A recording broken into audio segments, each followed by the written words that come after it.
Welcome to Saltier Politics. Julie, it's been a couple of weeks, but I'm so excited to be back. We have an amazing interview ready for the whole audience. We do. This interview came around because I was thinking, and I actually have a column coming out on this shortly, but I was thinking about how polling is no longer adequate to explain what's going on.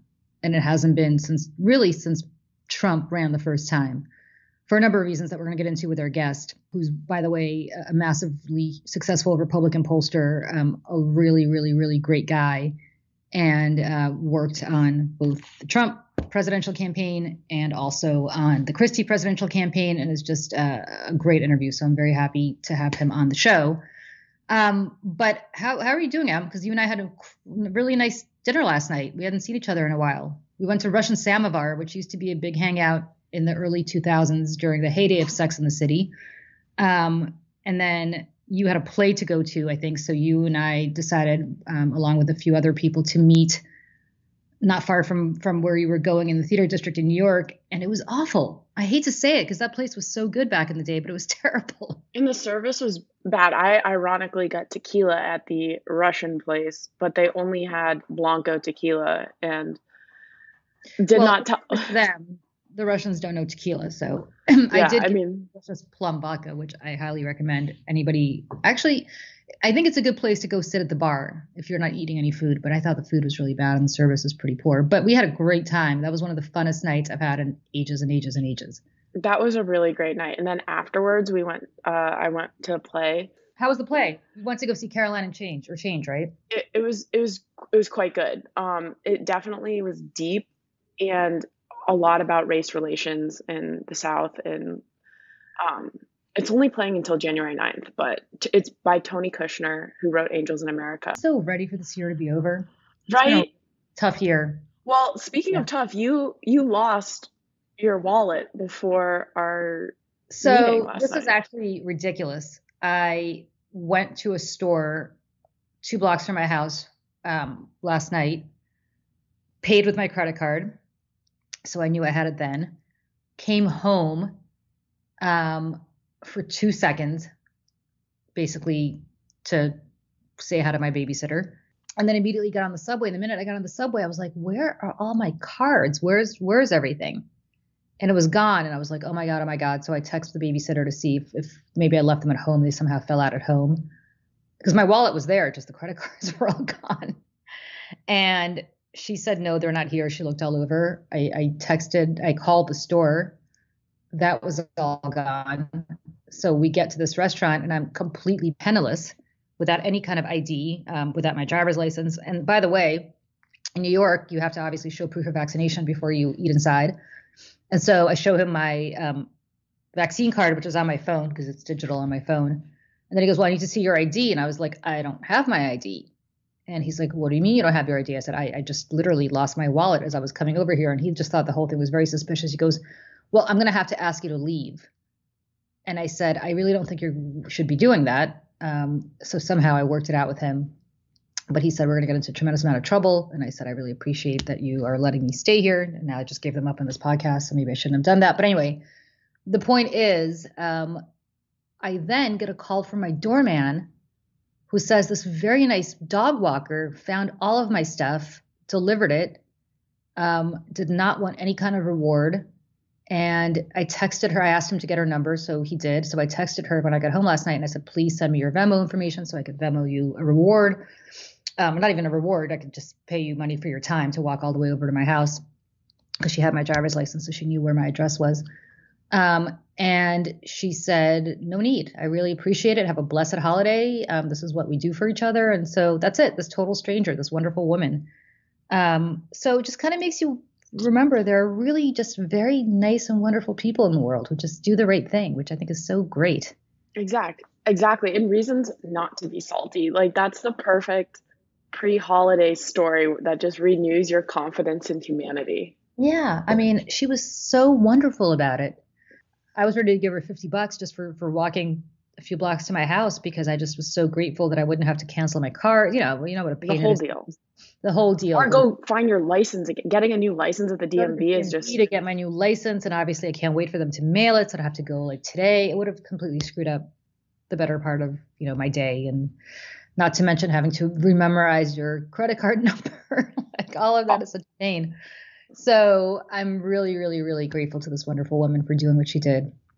And just generally, you're right, it does renew a sense of community, especially in New York City, where I think people don't realize there is a tremendous sense of community being in New York. And especially after COVID, I feel like people are just being a lot nicer, or were for a period of time, a lot nicer to each other. Now the subways are full again and people are back to their old selves. What are you doing for Christmas? For Christmas, I'm gonna go to Florida for a few days, play golf with my brother, play some tennis. Yeah, be warm for a short bit of time. That's And nice. That's yeah. really nice. How about That's, you? so we were going to go somewhere like the Caribbean, and then I just realized I don't really feel like it. I just don't feel like dealing with planes and masks on planes for a long period of time and all that nonsense. So we are just going to go out to the country and just stay there for about a week or so, which is nice. I'm just psyched not to do anything. You know what my deal with Christmas is? Everybody likes Christmas for their own reasons. I like Christmas because it's the one day a year where nobody bothers you. Right. Like nobody calls you, nobody emails you with nonsense to get back to them right away. Nobody's bothering you. It's just, you could just chill and not feel guilty that you're not getting back to people right away because quote unquote, you're with your family. So. Exactly. That's the best. And not dealing with travel is really the best thing. Like it's so stressful. Even for me, when I go to Florida, having to go to LaGuardia, like the trip to LaGuardia from the city is a pain in the ass. It's such a pain. Sometimes it takes longer to get to LaGuardia than it does to the actual flight to Florida. That's why I never fly to DC. That's why I always take the train because it turns out to be shorter than actually getting on a flight between getting to the airport and going through waiting an hour to get on the plane. It's just a whole thing. Actually, you know what else we're doing? I think we're going to do this year. So my son is studying the Revolutionary War in 4th grade. And that very famous painting of Washington crossing the Delaware that hangs at the Metropolitan Museum of Art, the very, very famous huge painting of him. It's like the size of a wall, basically. Our house is not far from Washington's Crossing, Pennsylvania.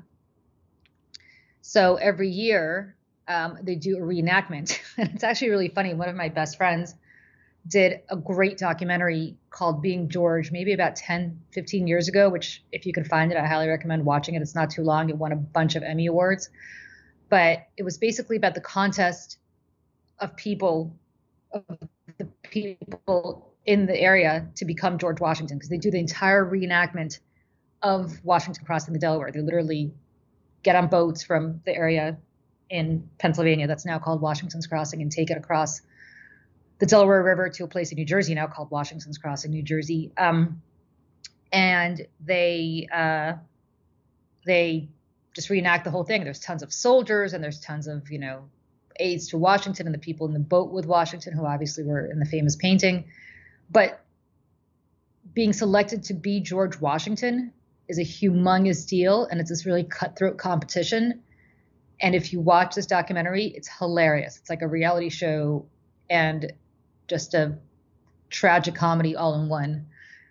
Anyway, because he's been studying not just the Revolutionary War, but also this painting, which we actually went to the Met to go see, which is nice to live in New York and be able to go see it. But as you know, we have a house out in Pennsylvania as well. And so we are going to go brave the cold and brave the crowds. Much like George Washington.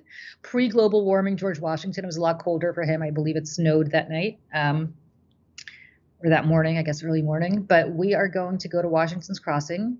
If they're doing it this year, I should probably check to make sure COVID hasn't stopped any plans. And we're going to go watch this reenactment of George Washington crossing the Delaware. And I'm not a reenactment kind of girl, as you know. I'm not somebody who that's the last thing I think of when I think of Julie. I'm like, okay. But he's really into this painting. They've been spending a lot of time studying it. And so I thought, oh my God, what a great opportunity since we're so close to where this takes place. Why not? Why don't we just go? And so I'm dragging him out of bed early Christmas morning so we could drive to Washington's Crossing, Pennsylvania, and hopefully be able to watch this reenactment. So Oh, we'll that's see. pretty epic. Okay. Pretty cool because it kind of brings to life what he's been studying for the last few months, and I think it's pretty awesome. And they've really delved into this painting in a really minute kind of way, so I think it'll be cool to see whether he thinks that they've been accurate in their reenactment based on what the painting was like. Oh, very cool. I know. So that's all I'm planning on doing for Christmas. Otherwise, do not call me. Do not text me. Don't send me your holiday wishes. I will not respond. That's my favorite. I am completely going off the grid like a survivalist from Christmas Eve to December 26th because I don't want to deal with anybody. You deserve it 1,000,000%. I guess let's get into Adam. It was an excellent interview, and I'm really excited for everybody to listen to it. So Adam Geller, again, a very prominent Republican pollster, nailed, interestingly enough, the outcome in 2016 in places like Michigan and Pennsylvania for Donald Trump, which nobody really thought were in play, but he predicted that they would be in play, and he was right. So we wanted to talk to him just about the science and the art of polling and how he approaches polling, and also what people who are not pollsters should take away from seeing polls talked about on TV or in the paper constantly, and what they should know, and how much faith to put in them, and what they should look for. So with no further ado, Adam Geller. So I want to welcome Adam Geller, one of the country's preeminent pollsters, to the pod. Adam is a Republican pollster who's done campaigns for all sorts of high-profile Republicans, ranging from Chris Christie, the home state governor in New Jersey, and Donald Trump. I think, Adam, you were one of the few people, a mutual Republican friend told me, who actually called Michigan accurately for Trump in 2016, which effectively surprised a lot of people. But you were right. You were right that you thought that Trump could win places like Michigan and Pennsylvania, which I certainly didn't think he could. So congratulations. That's just an amazing thing. I want to actually ask you about something that I've had this discussion about repeatedly with my own clients, but also generally I alluded to this in Politico last week, where we were talking about Roe versus Wade, which is that the future of polling to me is unclear. And it seems to me that if you really want to know what people are thinking, rather than asking them their opinion on what you think they should be thinking, that focus groups, qualitative research is the way to go. So what do you think about that? You think I'm off my rocker, or you think that's kind of in the right ballpark? First of all, before I get to that, I want to thank both you and Emily for having me on your podcast. Thank you so much for allowing me the opportunity to be here. And I do also want to say, Julie, before I answer, I want to tell you how much I've admired and respected you for many years. You're so good at what you do. You're so smart. And so this is a real treat for me to be able to chat with you. So sincere thanks. Thank you. And nothing but respect and admiration. Thank you. And Emily, thank you so much as well. I really appreciate the opportunity to be here with you. And Emily, thank you so much for your patience in helping me connect to you guys, because I'm pretty lame and your patience is really appreciated. So to your question, Julie, yes. Polling has gotten so difficult for so many reasons. And one of those reasons really is that voters are very, very sophisticated. They tend to hedge some of their responses sometimes when they don't know who they're talking to on the other end of the phone or the keyboard, for that matter, as we do more and more online polling. And so if you're going to make the assumption that you've got to ask a lot of questions to sort of get in their heads, you can sort of take a holistic interpretation and analysis of a survey. Focus groups, of course, to answer your question, do come into play. Are they can be sort of really, really instrumental in getting deeper inside a head, but I've always thought of focus groups as being a supplement to really good polling, and I still kind of think that way. I'd rather have a really good poll that asks a lot of questions that allows a pollster to interpret the results. For example, simply asking somebody who you're going to vote for, you're going to get some people who say, I'd rather not tell you, and I'm not, I'm not quite sure yet. And I don't think people are really that undecided these days. I think people know, they just don't want to tell you.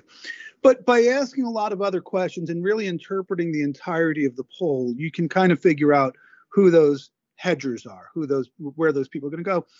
And, that's where, when people describe polling as part science and part art, that's really true. The science is a crosstab or a number or something like that, but the art is really interpreting it and looking for patterns and looking for artistic types of things that we're going to, kind of looking at the big picture. So I love focus groups, but I think at the end of the day, if you told me I can take one, I'd still take a good poll. What's interesting to me is, and I'll just look, did you do Virginia? I know you did the New Jersey governor's race this year. Did you do Virginia as well? I did not do Virginia.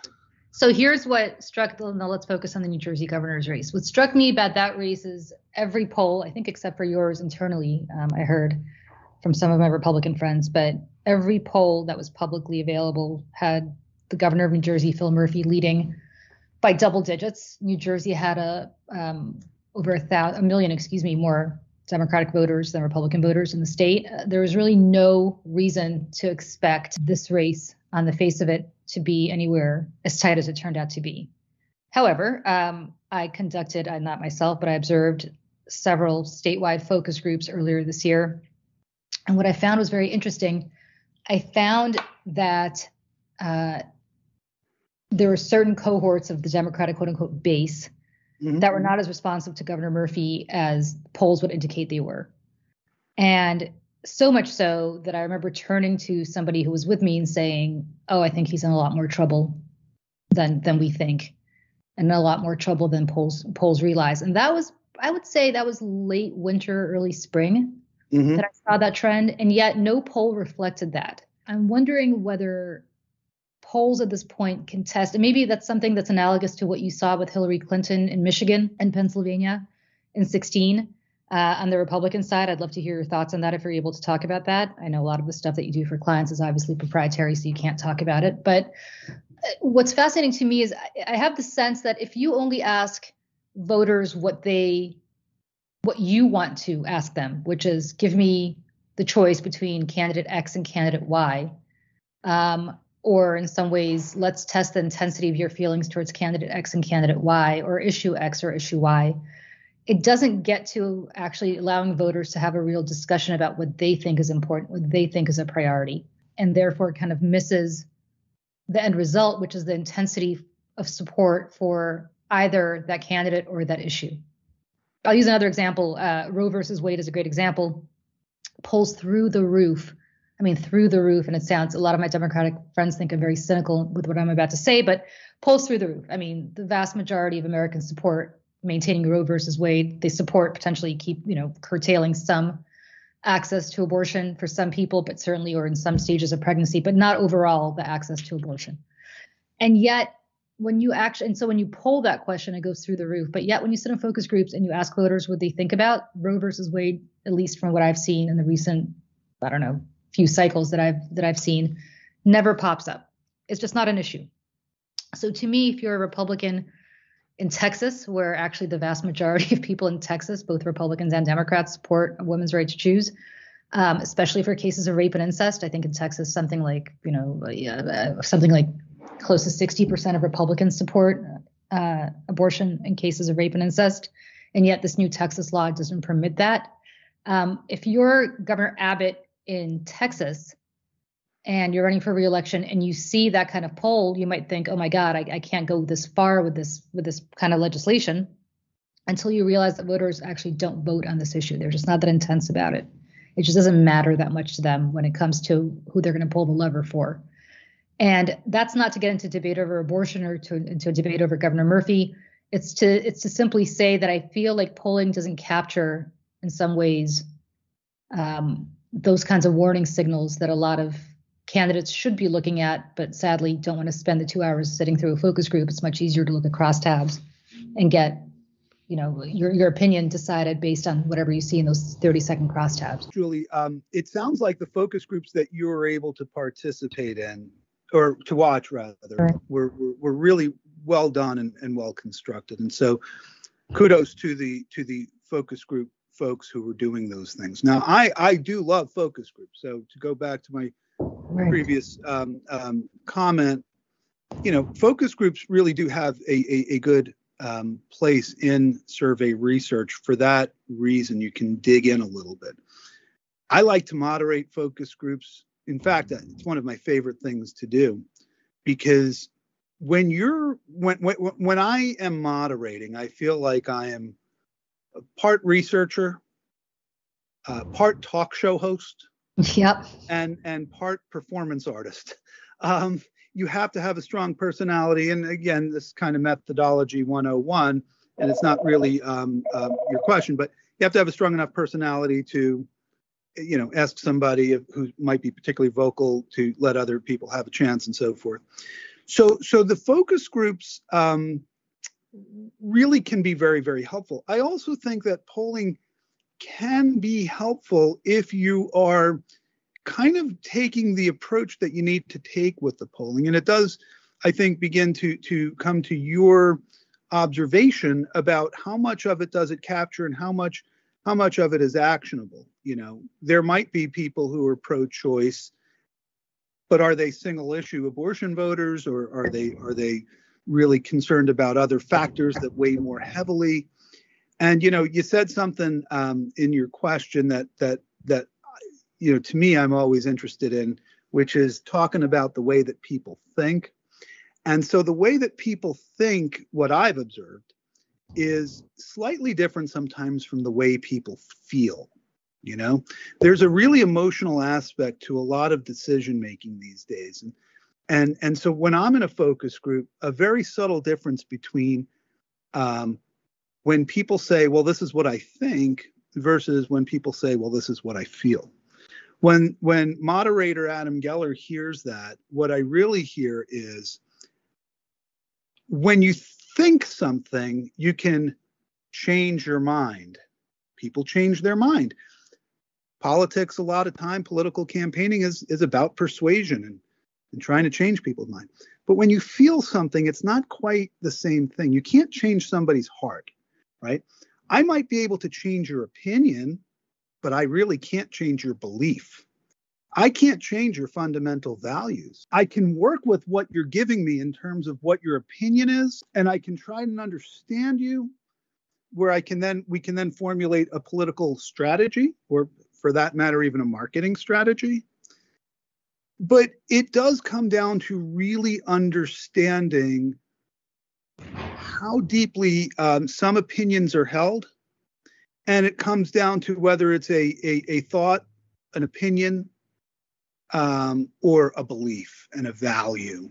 And to your point, and I'll sort of pause on this note, even if your value and your belief is that a woman should have the right to choose, to what extent is that going to be first and foremost in your kind of priority list of issues when it comes to deciding the election? And to what extent do labels even apply anymore?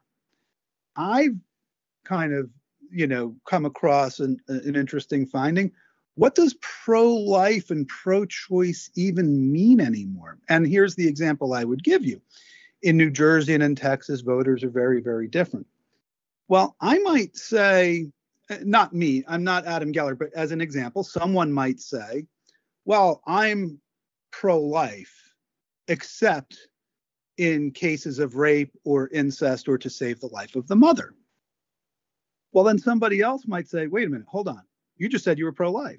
Oh, yeah, I did say that, except for, well, you just said that you want some exceptions. You're not really pro-life. Somebody else might say, I'm pro-choice, but I don't really believe in late-term abortions.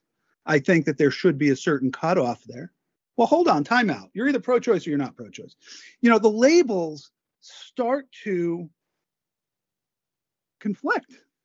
What is a label? You know what I mean? So pro-life and pro-choice could mean different things to different people. And so if you actually were to talk about abortion, just to use your example for a second, and take away pro-life or pro-choice and just say, do you think that it should be this or this? And you give 3 or 4 different choices. You find that a lot of people are kind of in the middle. Some people are a little bit more over to the left. Some people are a little bit more over to the right. But there's very few people who are on either one of those extremes. And so both polling, when you ask questions in different ways and interesting ways, you can get different insights, and you can really follow up on these in focus groups where you can really get into people's heads a little bit. And that's why I really love what I do, which is just kind of, talking to people about their opinions and measuring that stuff and really just trying to understand people a little bit. It's fun.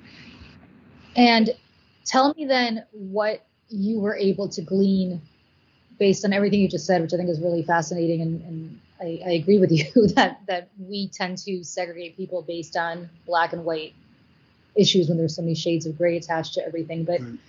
how you nailed, I think, the Christie election in 2009, again, when a lot of polls, including John Corzine, the then Democratic governor of New Jersey, his internals were showing him up by, I think, double digits. You also were able to nail, as I said, places like Michigan in 2016 when most pollsters didn't. What is it, do you think, that the rest of these pollsters who didn't get these right are missing that you were able to glean? What kind of metrics do you look at that I think should be looked at, that you think should be looked at much more carefully? So, there's probably a lot of reasons why some of the polls aren't right. And sometimes it varies by pollster. I can tell you that some of the polls that we saw, we just, the public polls, we just got the sense that the demographics and the turnout models weren't quite right. And so a lot of times, Julie, you really have to, again, we take this really holistic approach when we try to figure out what turnout's going to look like. We'll look at a lot of past election results, but here's the problem. When a Republican is in the White House, especially when that Republican is Donald Trump, the energy of Democratic voters is through the roof. And so when you look at a midterm like 2018, the Democratic energy was just insane. Okay, so you can't necessarily say, well, 2022 is another midterm, and 18 was a midterm. It was, so let's kind of look at 18 and now let's set really hard quotas. Since 2018 turnout was like this, we're going to pretty much think that 2022 turnout's going to be like this, and that's really going down a wrong path for lots of reasons, and so we don't do that. If I were to describe what I've used this methodology, and you're going to think I'm crazy. I've used this as an example. I think of myself as a poll whisperer. I just put my ear up to the crosstabs, tell everybody, shh. I'm listening, and I just want to hear what the poll is trying to tell me. So I try to not overthink it. I don't want to overweight it. I want my process of sample selection and sample framing to be pure and to be consistent. But then I want to have kind of ranges where I'm just going to let the data kind of come into where it does. And I'm going to trust the poll. I don't want to, if I start to overthink it, then I'm going to get in a lot of trouble. And if my poll doesn't match what other pollsters have, well, that's okay. In polling, sometimes there's a herding mentality, herding, herding, meaning, my poll doesn't look like the others. Let me go ahead and balance it out or weight it out so that it looks more like what everybody else does, because I don't want to be the outlier. I've been the outlier in so many polls, Julie and Emily, that it's like it can make your head spin, and it is a gut check, and it's a little stressful sometimes. But if you believe in your process and you believe in your methodology, then you do. And I tell people, I tell this to my staff, we either trust our process or we got to get a new process. And so you just really have to be strict when it comes to putting it together, but also open enough to let the poll kind of tell us what it tells us. That's a fascinating kind of way to look at it, because I do agree that there is a lot of a herd, herding mentality in these situations. And especially from the media, right? So the press, I keep telling my reporter friends that rather than republishing top lines, I don't think any of them have ever looked at crosstabs at all or beyond whatever analysis the pollster provides for them, that they really should either find somebody internally like an Adam Geller, a nonpartisan Adam Geller who is in-house to look at the polling data that's submitted to them and not just take the word for it of whoever gives it to them, but also potentially, as I said, shill out for some qualitative research and really dedicate some time because, both having worked in a media organization at Fox News for a very, very long time. And I think the Fox News poll is itself very respected. But the way that we would cover polling and the way I think reporters generally cover polling is you just cover whatever top lines you get and you just run with it, right? Which results in Hillary Clinton's going to win. There's a 95% chance. And of course, she's going to win. And then I think also a lot of times these reporters, and I blame myself as part of this paradigm because I've lately been spending a lot of time in Northampton County, Pennsylvania, which is the swingiest county and the swingiest state in the nation. But until then, I have spent all of my time either on the Upper West Side in New York or in Berkshire County, Massachusetts, which are both incredibly liberal places. And so it's that old Pauline Kael mentality where, how could Nixon possibly win? I don't know anybody who voted for him. And I think a lot of reporters fall into, right? Reporters fall into that, and not just reporters, a lot of partisan operatives do as well, right? Where we're all among our own cohort.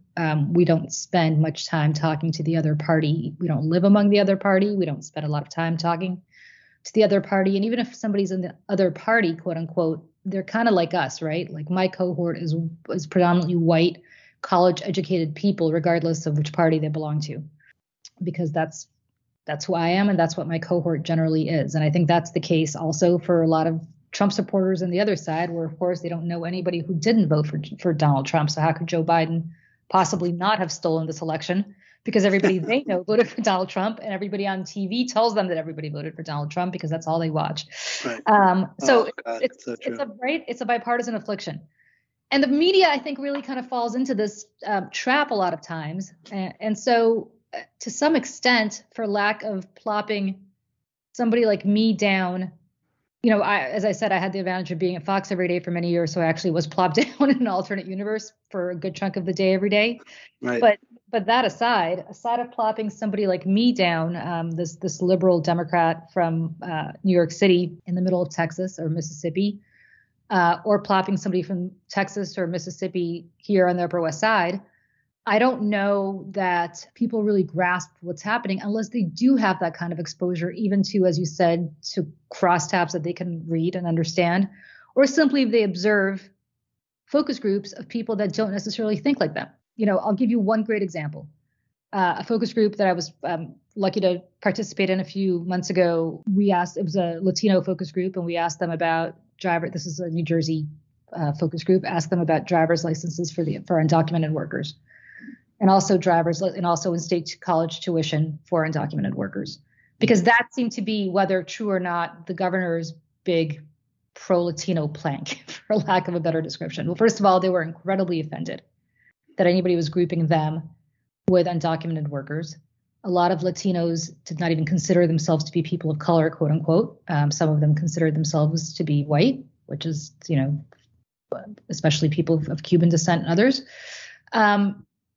And a lot of them did not really care about these social policy issues. They were the most, I call it the Janet Jackson mentality, sort of what have you done for me lately, where they could not have been more about fill my pothole, fix that bridge, lower my taxes. I mean, they were all about bottom line issues.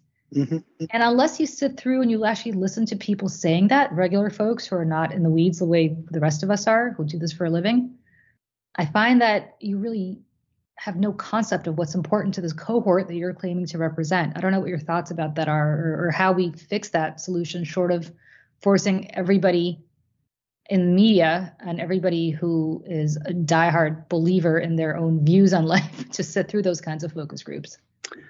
Well, I really love and appreciate all of your points, and we go back to what you said earlier about just reporting the top lines and running with it, because there's a whole lot there too. But to your more immediate point, boy, what a great insight that is, and so true.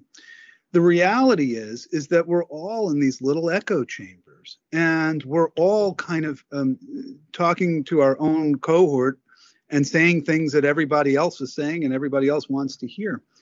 You know, you raise a great point about sort of a nonpartisan pollster maybe being able to give a sort of more complete view of the world.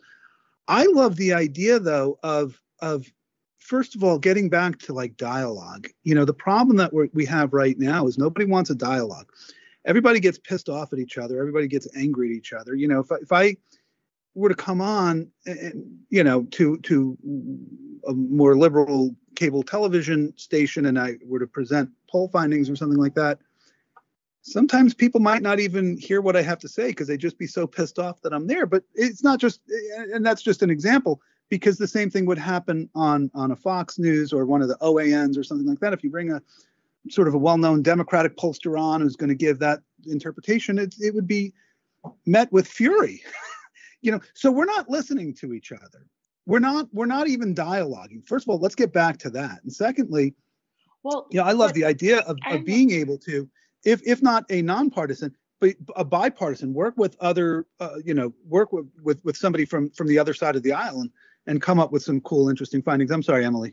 No, I just find it, like, to your point, though, I find it interesting, though, sometimes to prove kind of the opposite point. When Trump was back in the polls, like, MS would be like, look at this Fox poll. Even Trump, with this Fox poll, people are saying they don't really still approve. And on the opposite side, when, you know, Trump's approval ratings weren't that, like, bad, or if Biden's are lower, Fox will then cite an NBC poll and be, look, even Biden here, Dems aren't liking that. It's interesting how also the media can play with the kind of polls and how they use that. I wonder what you think of that. Oh, I hate the fact that polls have become kind of these weaponized tools to sort of put forth a narrative. I don't like it when my own polls are used that way. I don't like it when other polls are used that way. One of the reasons why I love polling and I love doing what I do, it really has very little to do with trying to, you know, sort of publicize results or anything like that. Like Julie said, I mean, most of my results never see the light of day. But what is so important about my job is to you know, give a very, very honest assessment of where the world is, where the election is, the good, the bad, and the ugly, and be able to tell a candidate, this is what people don't like about you. This is what people disagree with you on. So it is to me a very, very satisfying job, because even though I'm sort of thought of and called a Republican pollster, that's because I work for Republican campaigns. But I would take the same approach if I were working for a Democratic campaign. You know, my methodology would be the exact same. My questions would be the exact same. We test messages in polls, and you know, Julie has seen a million of these things, but you test messages in polls. Sometimes good, sometimes bad, sometimes both. But they're all part of, you know, survey research. It's all kind of transparent, American Association Public Opinion Research approved type of stuff. And then you give an analysis. And so I happen to do it for Republican campaigns. But when you do it in a way that is sort of, when you have that process, you can do it almost anywhere. And the reality is that the best use of polling, to me anyway, is to give people a real honest assessment of where things are and what things are looking like and what resonates and so forth. But to use them as weapons and for them to be used as nothing more than kind of, you know, you're bludgeoning somebody with the latest poll for good, for bad, or the ugly. You know, that to me is just an unfortunate thing. I don't think it's going away. To come back to an earlier point, why some of the polls are cheap, some of the polls are poorly done, the methodology might be bad, and the results are kind of, adhering to a particular narrative, conservative side, the liberal side, and all sides in between.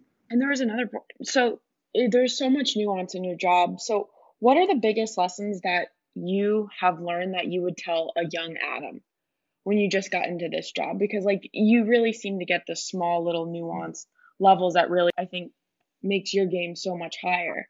What would you have told a younger version of yourself? Well, I'm so old that I can't even picture a younger Adam. I mean, to me, a younger Adam, first of all, I would compliment them on their really good hair.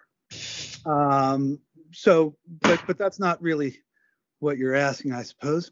What I would say to a younger pollster who wants to get into this business, even as a partisan pollster, if you are a young aspiring Democratic pollster, if you're a young aspiring Republican pollster, your job is not partisan. If you're going to be a good pollster, you cannot be the spin guy or gal. Your job is to cover the unvarnished truth, much like a good journalist, right? Without an agenda, just get to the bottom. What is the truth? What's going on? And so if you're going to be a really good methodologist in this business, stop thinking of it as being, that you've got to do a really good poll for Republicans. There's no such thing as a good poll or a bad poll for a partisan. There's such a thing as a good, honest poll. So when you're getting into this business, yes, you can work for Republican campaigns, you can work for Democratic campaigns, you can work for Libertarian or Green or Conservative or whatever. But your job is to have a good process and a good method, and you have to be able to tell your client, here's what's good, here's what's not so good, here's what's great, and here's what's awful. And that's part of the job. And so that, to me, Emily, would be probably my first piece of advice for the young pollsters who are out there. Did you ever present a poll to President Trump? Yes, early on. So going back to the Trump campaign, I kind of came upon the Trump campaign late in the game in 2016. Up until the point where Chris Christie ran for president, I did not work for a presidential campaign. Early on, when I was very, very young, I worked for the firm that did the Dole for President. I did the project director stuff, but I don't really count that because I was just kind of carrying people's books and stuff. But fast forward to the Christie for President campaign. Now, Christie is my friend. He's my client. I did his polling for both of his gubernatorial races. And when he ran for president in 2016, he asked me to be his pollster, and I was so happy to accept. It was very, very exciting. And unfortunately for Governor Christie, he dropped out shortly after New Hampshire. And I said to my wife and my colleagues and my family, okay, well, now I can say I did a presidential campaign. And I never thought anything of it, and I wasn't quite sure. I figured I'll go back to congressionals and statewides and the stuff I normally do. I ended up doing joining the Trump campaign in May of 2016. Tony Fabrizio, the senior Trump pollster, and who still is very, very close with the president, former president, Tony Fabrizio asked me to join as one of the pollsters, and assigned me the states, Michigan, Wisconsin, Iowa, Pennsylvania. And those were the states that I ultimately did, and we won. And again, from a methodological purpose, it was just me just trying to do a really good job, and just kind of, the process was the same as if you're doing a poll in New Jersey. We ended up winning. And so for a short period of time, I did, in fact, brief the candidate, and maybe once in a while we did some other sort of RNC type of polls where we're able to share the data with them. But that was just kind of early on in his term, and not too much after that. And how was presenting to him? Did he take bad news and good news well, or how did he? I assume he took the good news well. How did he take the not so good news?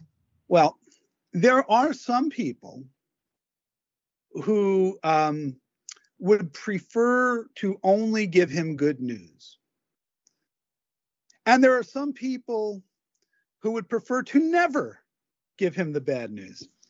I didn't have any of those options, because contained within the poll was the good news and the bad news. I will say this, all kidding aside, he took it reasonably well, but like many people, I think he would be a guy that would only prefer to hear the good stuff. But he took the bad. Now, I have a pretty good way of delivering bad news. I try to do it gently. I don't try to, sort of blunt force trauma people with bad poll numbers. Although I have done that in the past. But you have to have a little bit of a bedside manner too with these things, I find. It strikes me that he probably would have benefited, and I say this sincerely. I say this kind of as a, to quote Jerry Seinfeld, are you offended as a Jewish person? No, I'm offended as a comedian. Like I say, I say this as a professional and not as a Democrat. I do this as somebody who does this for a living. But it strikes me that President Trump. I don't think Governor Christie, by the way, knowing him is like that about hearing bad news. But certainly, I've worked with a lot of clients who hate hearing bad news. So this is by no means a partisan affliction. But it strikes me that President Trump probably would have benefited from either having somebody really explain to him the ins and outs of some polling that was taking place in the last 18 months of his presidency, or maybe even observing a few focus groups or really listening to voters out of their own mouths, as opposed to having it translated for him in gentle ways, not by you certainly, but by people who only deliver good news to him. I will say this, by the way. And I appreciate that, Julie, but I will say this. So while I have my own particular method with that sort of stuff, I mentioned the pollster Tony Fabrizio. Now, I started in this business working for Tony. Mm-hmm. Tony and I, when he brought me on to the Trump campaign, it was 2016. But my first job in politics, and I'll date myself here, was working at Tony's polling shop. Back then, it was called Fabrizio McLaughlin. He was partners with another pollster named John McLaughlin. That was 1993. Now, I've been friends with Tony ever since. I will give Tony this credit, Julie, and it'll go directly to your point. Tony is the guy who can deliver the worst of the worst news, unvarnished, unedited, straight, no chaser. Tony is that person who you described. So while we all have our own sort of, and he has done that, and it's been written about in some books on the Trump presidency that Tony was the guy that would really deliver the brutal stuff. And so we all have our style when it comes to this. But I think the important thing is that when you're a pollster and there's bad news, that you have to figure out the best way for you to deliver it to the candidate, but you have to deliver it. You have to deliver. You cannot sweep it under. Look, there's other people on a campaign or on a staff who will want to emphasize the good and sweep the bad somewhere else. But as a pollster, your job is to really give the truth the way it is and where people's opinions are, because that's the only way that if you're going to change people's minds, change people's opinions, grow your job approval ratings or whatever, well, it starts with knowing really what the truth is out there. What do you think the biggest change to the polling landscape has been in the past 8 years? Well, there's been several. First of all, there's a proliferation of all these kind of cheap public polls that are kind of seemingly everywhere. And again, done not in the best of methodology and done very inexpensively. Polling has gotten very expensive because nobody really wants to take a poll anymore. And so you have, phone surveys that take a lot longer to complete. Of course, now you also have online methodology. So a lot of times when we can, we'll do what is called mixed mode methodology, right? Mixed mode methodology meaning maybe a third of the survey might be landlines, a third of the survey might be cell phones, and a third would be online, And so, 15 years ago, we were still doing landline polls, maybe 10% cell phones, but so it's polling has gotten more expensive. The response rates have plummeted. The incident of getting somebody qualified. I mean, it used to be when I started, and again, I'm going back to the 1993, I started working for Tony Fabrizio. You'd probably have to make 10 attempts before you got one completed call. Okay. Fast forward to today, you have to make 150 attempts for the same one complete. So you can think about how much more difficult it is to get a qualified respondent. I'm not going to give you the first 300 people I do a phone call, 400, 500. It's got to be the right people. It's got to be qualified respondents. So it's just so much more labor intensive. It's much more expensive. And that's why high quality polls cost a lot of money. Low quality polls are cheap, but they're low quality. And in a bottom line business, like, company that doesn't want to spend a lot, but wants to get a headline, they'll do a cheap poll and they'll run with it. Well, I mean, I know we're running out of time, and you've given us so much already. But I could personally talk about this for 5 hours because I love this topic so much. But what do you think it is about Trump? I guess broadly speaking, Trump voters, that they are not particularly responsive to quantitative research, that they're not particularly responsive to, or am I right about that actually, that they're not particularly responsive to speaking to voters, and therefore to pollsters, and they're typically then undercounted, which really messes with projected turnout and also projected results in ways that I think don't benefit the Democratic Party whatsoever. So I'm just curious what it is, because you've spoken to them obviously much more broadly than I have and other Democrats have. What is it about them? Is it a mistrust of the questioner, or mistrust of what, something, or what do you describe that to? So here's how I see it. The sort of Trump voter is really okay with telling a pollster their opinion on things. I mean, if you want to ask them about border security, or you want to ask them about trade deals or something like that, all of those things they'll talk to you about. And so if you ask the questions in a way that could determine, are they on Trump's side on those things, or are they not on Trump's side on those things, you can begin to get some insight on them. When you get to the head-to-head ballot question, that is where you will get people who will hesitate to answer that question. Why? Because they don't trust the pollster. They have no idea who Adam Geller is. It doesn't matter who the pollster is. They don't know who the person is. They can assume that they just work for, some liberal media organization or something like that, or big government, or God knows what. And so they're going to say, I'm not telling you that. But if you have an understanding of where they are on issues and on messages and so forth, you can begin to say, well, this person profiles as a Trump voter. And so even though the ballot says Trump is receiving X, we think if you add these people in who are hedging, it's a small difference, Julie. It might be the difference between 45% and 47%. But sometimes that could be a consequential difference if you're analyzing the poll. And it goes back to an earlier point that you made about the top line data. One of the banes of my existence is just taking the top lines and kind of using that as the poll results. When you tell somebody what the top line number is, you're not analyzing anything.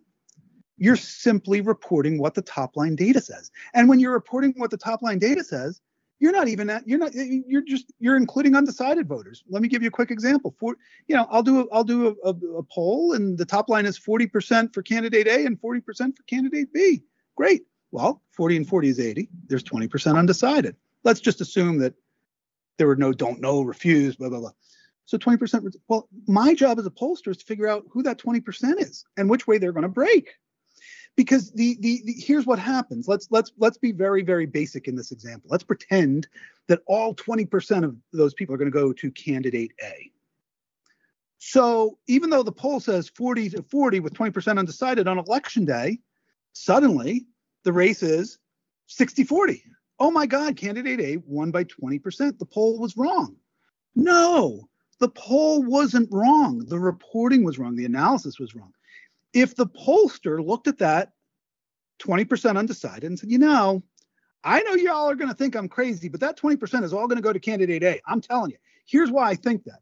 Look at the generic ballot. Look at the name IDs. Look at the issues. Look at the demos. Look at all this other stuff.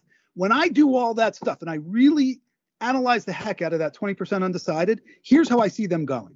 So I know my poll says 40-40 in the top lines, but what I think is going to happen is I think it's going to go 60-40 for candidate A. But well, the analysis is right and the poll's right. It's interesting because what about the proposition that there are people who agreed with Trump on all of his issues or a lot of his issues, but they just didn't like him and they didn't like his approach, and whether it was his personality or the way he conducted himself in office, and so that they would not vote for him or either stayed home or voted for Joe Biden. I don't know how true that is versus a media construct, but what did you find in your polling about that? Because everything you're saying makes sense except for that big caveat that I just mentioned, and I'm wondering if that caveat really exists, or whether that was more of a construct that we were kind of fed as a narrative that was created. It's an artificial construct. Here's how it is. When you agree with Trump on issue after issue after issue, you could tell me you don't like his personality. That's fine. There's a lot of Trump voters who don't like his personality. They still voted for him because they agreed with him on the issues. And so we had a guy who wasn't necessarily didn't have the highest favorable ratings, even among his own voters. You could look at a poll of Trump voters. His favorables won't. You would think they should be 100%, right? No, just because you're voting for him doesn't mean you actually like him. You just agree with him on more issues. And in Trump's case, he got a lot of that. And so when I was analyzing the polling that I was doing in 2016, and then I was doing the Trump Super PAC in 2020. It was a lot of looking at where these voters line up on the issues. And even if they didn't say that they were voting for him in the ballot, what we did was we took them, we isolated them in the poll, we analyzed the heck out of them, and we determined how many of these people are actually going to vote for Trump. It wasn't exclusive, Julie. Not like my previous example where I just took all that 20%. But 3/4, 2/3 of these people who really were mostly agreeing with Trump on issues and other stuff, even if they told us that they weren't going to vote for him, that was them hedging. That was them not trusting the pollster. That was them not wanting to reveal who they're voting for. But we made the sort of, our analysis suggested that most of them were going to drift toward Trump. And that was part of what we would do in terms of strategy and in terms of tactics. And in 2016, we're going to send Trump to Macomb County for specific reasons. We're going to send Pence to Grand Rapids for other reasons, because different kinds of voters live there. Right. And that was all based on that very, very, very fine read of the polling. And do you think that, and I'll let you go after this, but do you think that based on what you're saying, if some other candidate emerged, and whether it's Ron DeSantis or Chris Christie, who I think is polling at 0.0 at the moment, but could be doing better, I guess, in the next few years, Julie. Well, it's true. But whoever it may be, if they espouse every single thing that Trump supported on policy, every single policy issue, do enough Republican voters say we will get all the good parts of Trump that we loved without all the baggage that we don't like? Or is Trump such an established figure that it's going to be hard to surmount because so many voters do like his personality, do like his approach from a personal level as well as a policy level? Julie, that is the gazillion-dollar question. That is going to be what I think a lot of political observers and pollsters and operatives and are all going to look at. How does that exactly play out? It is impossible to answer right now because I think it's just such a fluid type of situation. But that is going to be it. If there were an alternative to Trump that, and that person really embodied all of those issues, but had their own personality, to what extent does that resonate, and to what extent does that not resonate among a very specific type of voter, and that is the Republican primary voter in especially the early primary states. So it is a fabulous question. I'm as curious as anybody. I just don't know the answer. I mean, that we have to see how that one plays out. It's interesting to me because Chris Christie to me was sort of beta Trump in every way, shape, and form, but a much more responsible version of him. And it's interesting to me that if somebody like Christie, who has a little bit of the Trump personality, but not to the extreme of, insanity that Trump, obviously, a lot of people feel Trump has, were to espouse every single thing that he did, whether that would be enough, or whether it's just that Trump's personality is not. It is the quirk that Trump voters love. Well, just remember this too, Julie, and I don't mean to interrupt, but I mean, Republican voters and primary voters in particular, and really honestly some independents and so forth, you could go all the way back to John McCain in 2008. Now 2008 was a rough Republican year. George W. Bush did have really, low approval ratings. It was a difficult year to be running as a Republican, but actually forget about 2008. I'll go all the way back to 2000 when John McCain primaried George W. Bush, and he had what remember the Straight Talk Express. Yeah. So the Straight Talk Express, and it was a very kind of freewheeling, sort of seat of the pants, happy warrior type of campaign. And so the Straight Talk Express to 2000, predated the Chris Christie style, and to your point, which predated kind of the Trump stuff. So there's always been a little bit of that element. You can see how it evolved from a Straight Talk Express of John McCain to a Donald Trump. Where does it go from here? We don't know. But to your point, I mean, it's quite a mystery. I don't know that there's a real answer to it, and I have no idea if what Donald Trump wants to do, if he's going to run, if he's not going to run. I have zero insight, so I'm just as curious as anybody else. Adam Geller, this has been one of my favorite podcasts. Thank you so much. This has been You've been awesome. Really, you can come back anytime. I live for this stuff, and I'm so glad to be able to talk to you about it, because you are such a well-respected, incredible pollster, and I say that as somebody on the other side of the aisle. So thank you for joining us. Well, really. I so appreciate the opportunity to chat with you. I have nothing but the utmost respect, really, for both of you.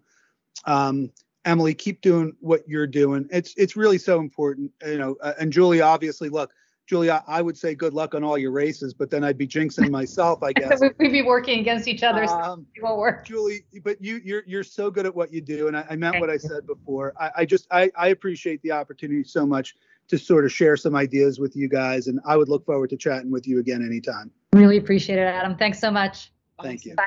Take care.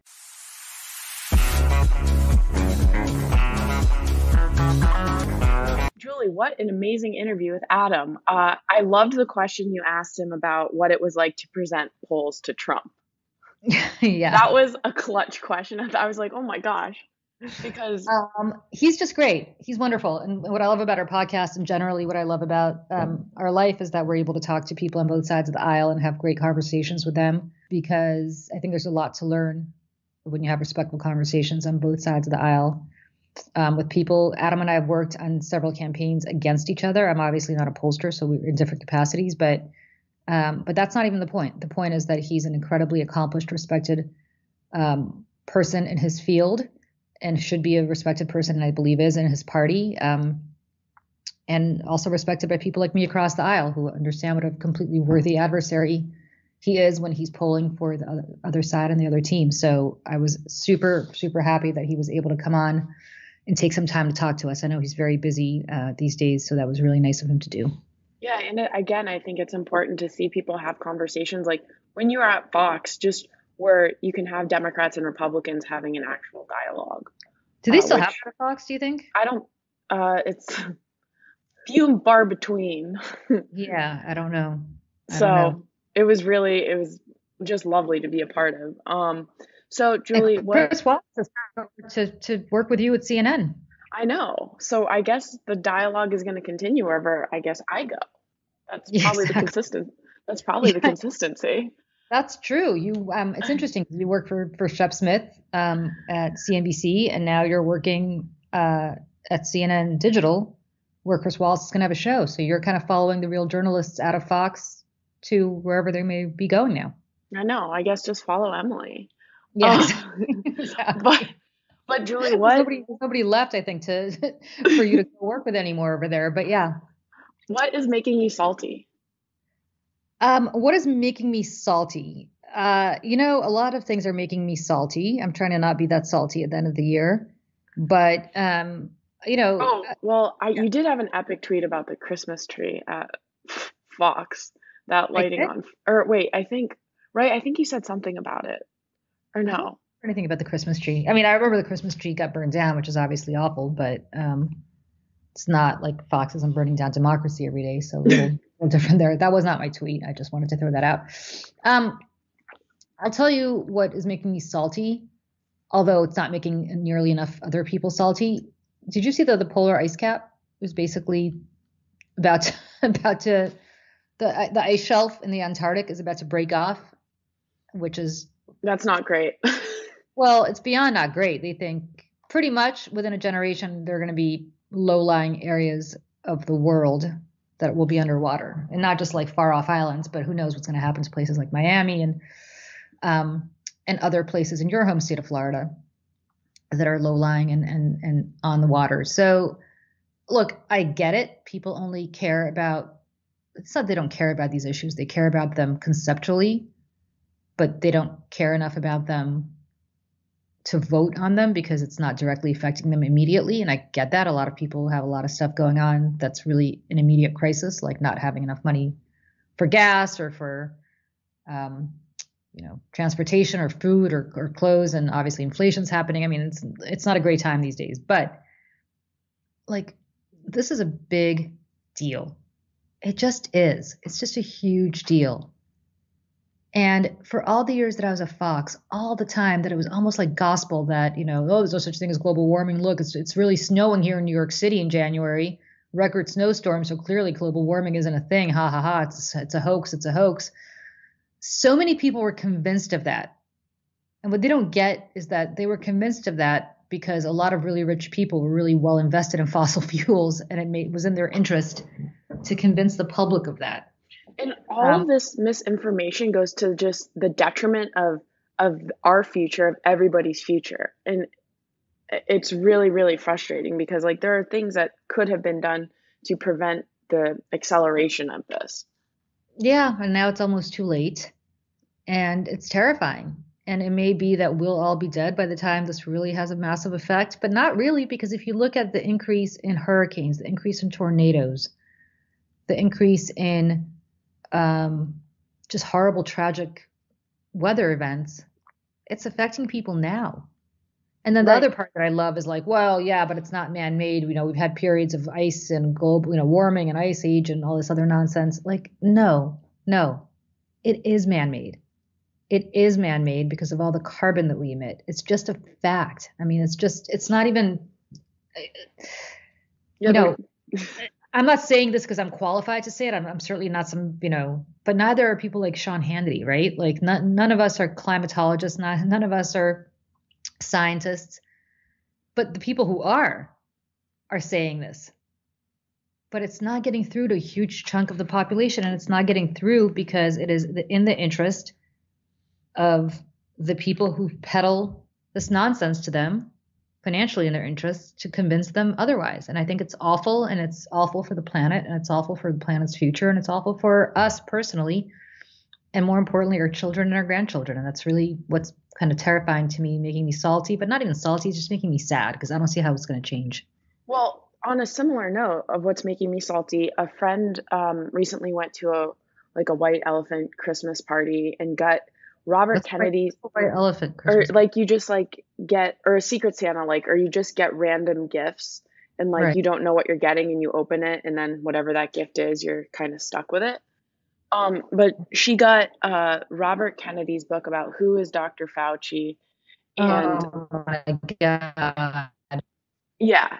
So got that and then took a picture of it, sent it to me and was like, this was the misinformation that this book is spreading about saying the claims that about Fauci with AIDS and just horrible stuff about vaccines and all that. 800,000 people have died because of COVID. And it's again, to your point, the misinformation that people are getting is so detrimental to the health of everyone. Yeah, he's kind of gone off the deep end, Robert Kennedy Jr., in a really big way, with vaccines, with all this nonsense. I don't understand it. I don't get it. It's interesting. I saw him and Cheryl, his wife, on a flight once from LA. I think I was in LA. I forgot where we were flying back from, but I think I was sitting right behind them on a flight from LA. And I love her from Curb Your Enthusiasm, obviously, because she's amazing.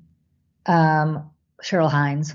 But I just remember looking at him for a lot of the flight and just thinking, with all the advantages you had and the tragedy that you've had in life, I mean, certainly he's had a huge number of tragic events happen in his life, not just his father, but his brothers. I mean, a whole bunch of deaths in the family, his uncle, obviously. And also the advantages that he's had being born to a family of immense wealth and privilege and fame. Is this really what you want to do? Is this really how you want to spend your life? But I guess he believes what he believes against all scientific reason. So I don't know. Yeah. So I guess we're salty about misinformation and false advertising. That could be detrimental to a lot of people. But so I guess that's it for our pod today. This is an amazing interview. Yeah, this was a great interview, and try to not get arrested at any more Broadway plays. Need a couple of bucks for a hotel room. I'm happy to throw it your way, although your house is not that far. You could just go there. I know, just being a child. It's a childish joy. Merry Christmas. Happy holidays. Happy holidays to you Kwanzaa's too. over, but happy Kwanzaa, Merry Christmas, whatever other holiday I'm missing. And we'll see everybody next year. Heck yeah, and I'm looking forward to hanging out with you again, Julie. I'll talk to you soon.